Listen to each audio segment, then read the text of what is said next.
Now, basically, what is the meaning of tax? Now, if you see my slides, the tax is a compulsory contribution made by the citizen of a nation to meet various expenditure of the government. So, if you just observe the slide, I've made three words. I've highlighted three words. First one is the compulsory contribution. The second one is citizen of nation, and third one is meet various expenditure. Now, the people may ask question, why we need to pay the tax to the government? That question comes to us, right? Why we need to pay the tax? Now, what happens? Government, it is providing us too many services, isn't it? Isn't it? Now, the government is providing security for the nation, for which it requires defense. So the government is providing water facility, the government is providing electricity facility, the government is constructing the roads, isn't it? It is giving all facilities. Leave about this water, roads, and electricity. Mainly, the government is giving the military security to our nation. So, if any war attacks happen, the soldiers who are guarding the nation, they will protect us. If we are living happily, then because of the soldiers who are protecting our nation. Now, they need to give salary to the soldiers. They should take care of their accommodation. They should take care of their food.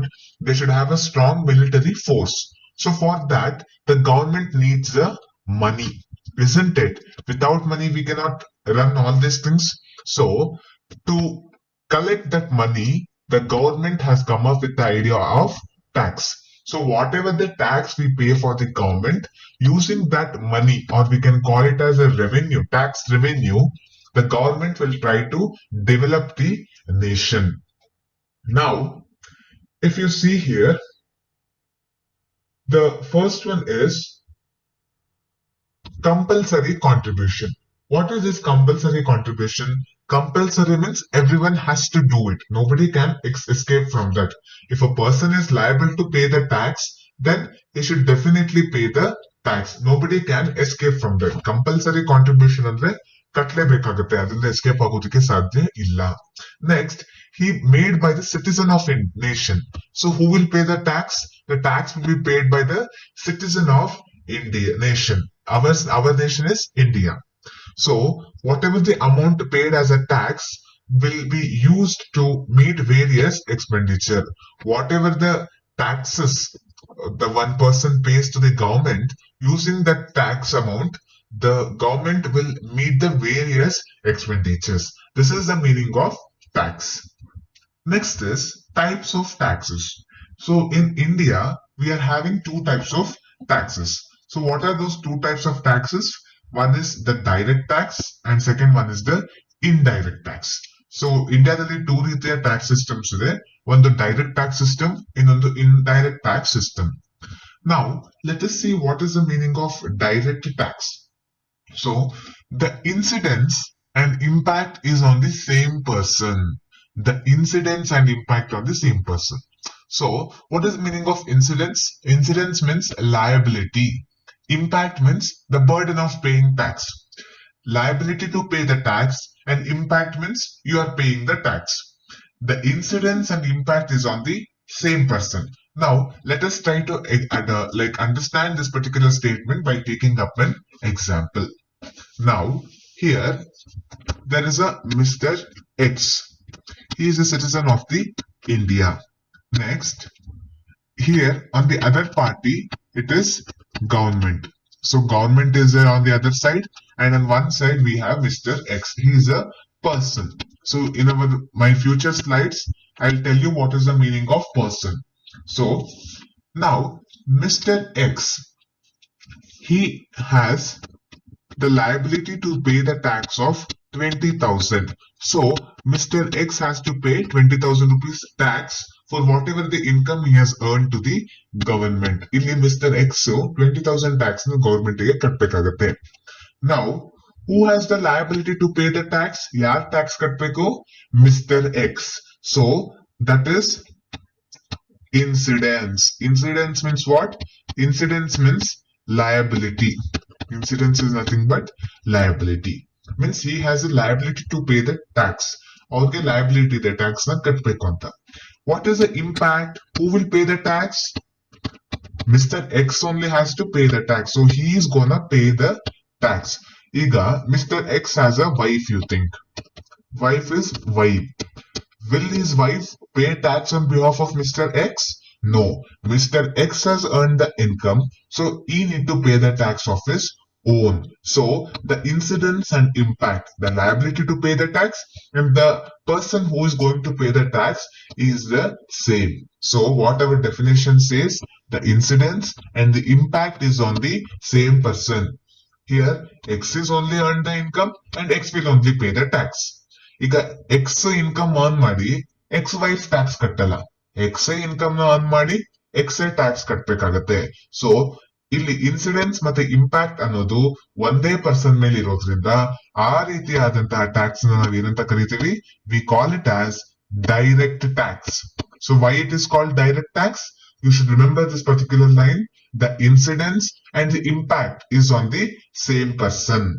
So hope you have understood about the direct tax. Now, you may ask me, what is indirect tax? So indirect tax means the incidence and the impact is on two different person. Now, let us try to understand this particular statement by taking up an example. Now, one side we are having government. Okay. Next here we are having manufacture. Some person has manufactured, and here we have consumer. So there are three different persons. One is the government, second one is the manufacturer, and third one is the consumer. Now, manufacturer fan, okay, he will sell it to the consumer. So here he is selling it to the consumer. Manufacturer ಒಂದು fan ನ produce ಮಾಡಿ ಅದನ್ನ consumer ಗೆ ಕೊಡ್ತಾ ಇದ್ದಾನೆ.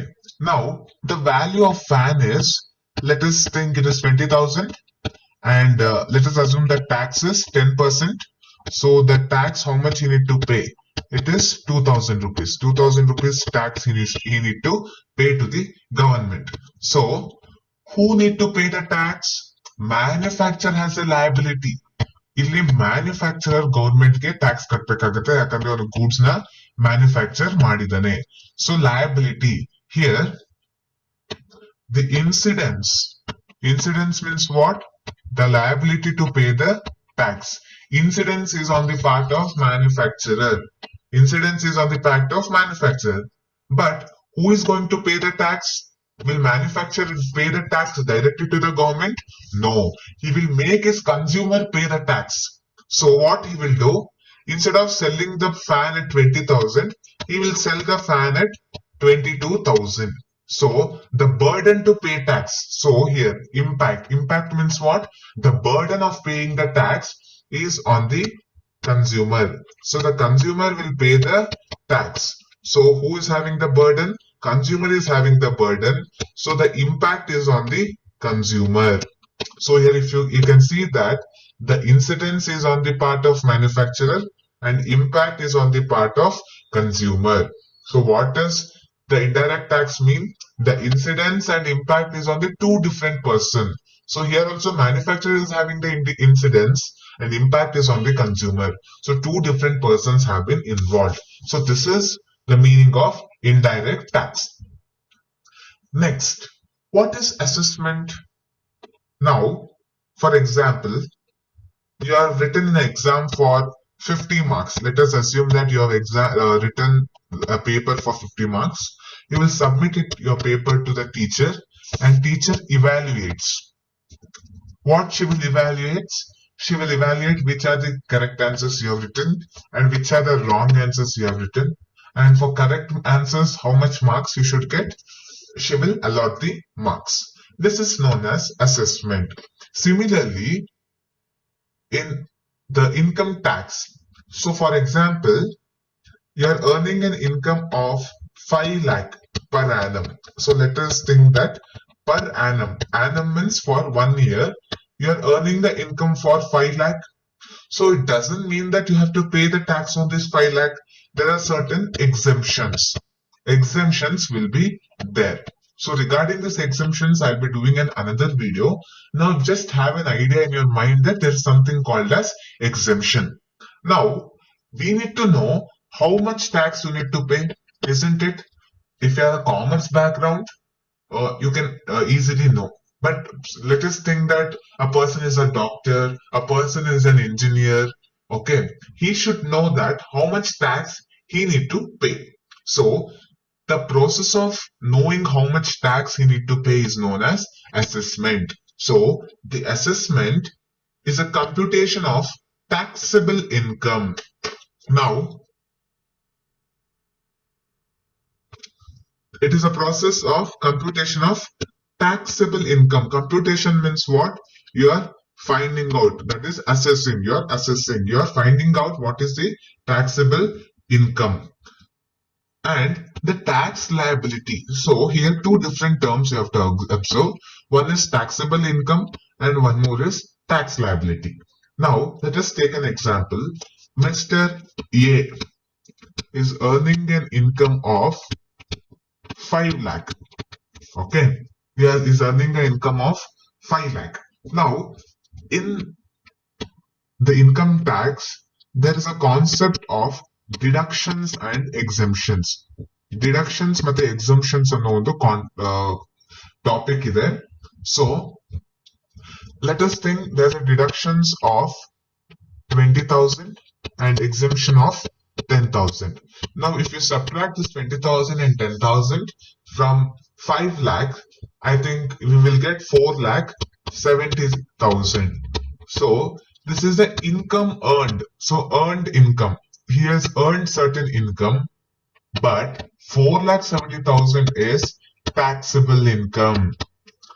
So we should charge the income tax rate not on 5 lakh rupees, but on 4,70,000. So this is taxable income. Now let us think there is a 10% tax, which is nothing but 47,000. Isn't it? So I'm assuming it, but tax rate will be different. Just for giving the example, I'm assuming it as a 10% tax rate. So I need to subtract this 47,000 from 4,07,000. So 4,70,000, sorry. So when I subtract 47,000 from 4,70,000, I will get 4,23,000. So here, what is this 47,000? This 47,000 is the tax liability. Means Mr. A. Mr. A has to pay this 47,000 to the government. So you understood what is taxable income and tax liability. So computation means finding out how much is my taxable income and what is the tax liability I need to pay as per the Income Tax Act. That process is known as assessment. ನಮ್ಮ taxable income ಎಷ್ಟು ಮತ್ತೆ ನಾವು ಎಷ್ಟು income tax ನ ಕಟ್ಟಬೇಕಾಗುತ್ತೆ ಅನ್ನೋದನ್ನ ಕಂಡು ಹಿಡಿಯೋ ಪ್ರೋಸೆಸ್ ಏನಂತ ಕರಿತೀವಿ assessment. Next, assessment year. Now we got to know what is assessment. Means it's a process of calculating how much tax you need to pay. Now assessment year is a year in which you will calculate how much tax you need to pay. So it is a period of 12 months. So in one assessment year, there will be 12 months. It will start from 1st April and ends at 31st March. As usual, you know, assessment year ಅಲ್ಲಿ 12 months ಇರುತ್ತೆ. 1st April ಇಂದ start ಆಗಿ 31st March ತನಕ end ಆಗುತ್ತೆ. So this is very important line. Please focus on this. The income of the previous year is assessed to the tax in the assessment year. So previous year ಅನ್ನೋ ಒಂದು concept ಇದೆ. There is a concept of previous year. Previous year means what? I'll tell in the next slide. So whatever the income earned, so you have earned certain income earned in the previous year. In previous year you have earned the income. For that you will pay the tax in assessment year. So don't get confused. Whatever the income you have earned in the previous year, that all income will be calculated in the assessment year and you have to pay the tax in assessment year. Now which is our current assessment year? Can anybody answer? You can put the answer in comment box. Which is the present assessment year? Yes, our present assessment year is 2023 to 24. Means current assessment we are starting from 1st April 2023 and our current assessment year ends at 31st March 2024. So this is assessment year. Just remember just one diagram. Whatever the income we have earned in previous year, we will pay the tax in the assessment year. Previous year ಅಲ್ಲಿ ಏನೇನ್ income earn ಮಾಡಿರ್ತೀವೋ ಅದಕ್ಕೆ assessment year ಅಲ್ಲಿ ನಾವು tax ಅನ್ನ ಕಟ್ತೀವಿ. Now, then what is previous year? So previous year, same. It is also having 12 months and it will also start from 1st April to 31st March. So it is a financial year immediately preceding the assessment year. The year preceding the assessment year. Now don't get confused. Look here. Now, for example, let us take our assessment year is 2023 to 24. Preceding year means 1 year before, means 2022 to 2023. So this is known as previous year. So whatever the income you have earned in this 2022-23, that is previous year, for that you will calculate the tax and you will pay the tax in assessment year. Previous year ಅಲ್ಲಿ ಏನ್ income ನಾವು earn ಮಾಡಿರ್ತೀವೋ ಅದಕ್ಕೆ assessment year ಅಲ್ಲಿ tax ಅನ್ನ ಕಟ್ತೇವಿ. So it is the financial year immediately preceding the assessment year. So 1 year before the assessment year is known as previous year. Now, which is our present previous year? Yes, it is 2022 to 2023 because our assessment year is 2023 to 2024, 1 year before. So it will be 2022 to 2023. So what is the basic difference between previous year and assessment year means? In previous year, you have earned the income. So whatever the income you have earned in the previous year, you will pay the tax in assessment year. So the assessment year, the income of previous year is taxed. This is the basic difference between previous year as well as assessment year. So hope you have understood about this introduction part very well. If you have any doubts or queries, please post your queries in the comment box. So we'll try to respond to your queries as soon as possible. Thank you for watching my video. If you have not subscribed to my YouTube channel, please subscribe to my YouTube channel and press the bell icon because whenever I post some new lectures, you will get the immediate notification. Thank you for watching the video. Let us meet in the next video.